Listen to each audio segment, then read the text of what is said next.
Vous avez analysé plusieurs sociétés et déniché celles dans lesquelles vous souhaitez investir. Vous devez maintenant vérifier si c'est le bon moment pour acheter les actions de ces sociétés. Pour y arriver, vous devez d'abord réussir à comprendre la différence entre le prix d'une société et sa valeur en bourse.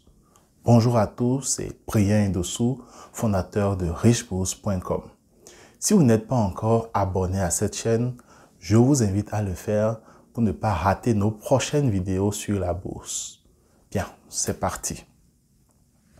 Si je vous demande le prix d'une petite bouteille de Coca-Cola, mise en bouteille et distribuée par la société Solibra, je suis sûr que vous me donnerez une réponse assez précise.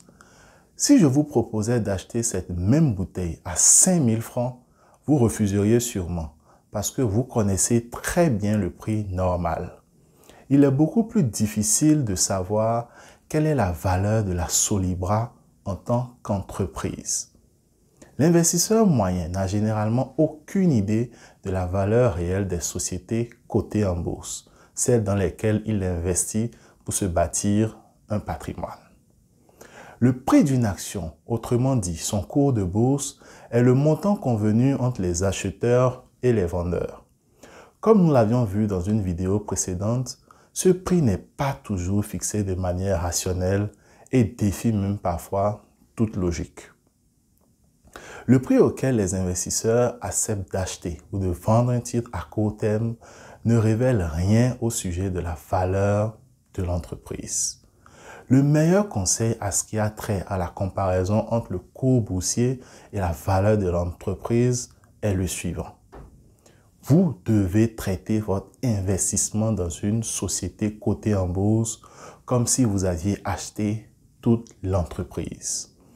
Agir comme un propriétaire d'entreprise apaise les craintes au sujet de l'économie ou du marché dans leur ensemble et fournit la perspective globale nécessaire à la prise de décision avisée. Il n'est certes pas facile d'acquérir les compétences nécessaires pour comprendre comment évaluer correctement une entreprise et adopter une attitude psychologique appropriée à l'égard des cours boursiers, mais ce sont là les seules véritables exigences nécessaires pour devenir un bon investisseur. Pour déterminer la valeur d'une action et évaluer sa cherté, plusieurs investisseurs utilisent aussi des ratios boursiers comme le Price Earning Ratio, PER, et le Price to Book, PBR. Finalement, quand faut-il acheter ou vendre une action?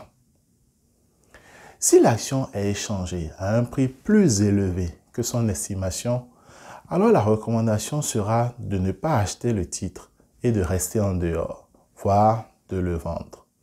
À l'inverse, si l'action cote à un prix inférieur à la valeur intrinsèque estimée lors de l'analyse, alors il sera recommandé d'acheter des actions, voire d'en accumuler. C'est quand les marchés boudent les actions de qualité qu'il convient de se positionner et de les revendre quand le marché montre de nouveau de l'appétit pour ces valeurs qu'il a délaissées. Gardez aussi toujours en tête vos objectifs et les raisons pour lesquelles vous avez acheté une action et le moment où vous aviez prévu de sortir de votre position. Le meilleur moment pour la vente doit donc déjà être défini depuis l'achat du titre.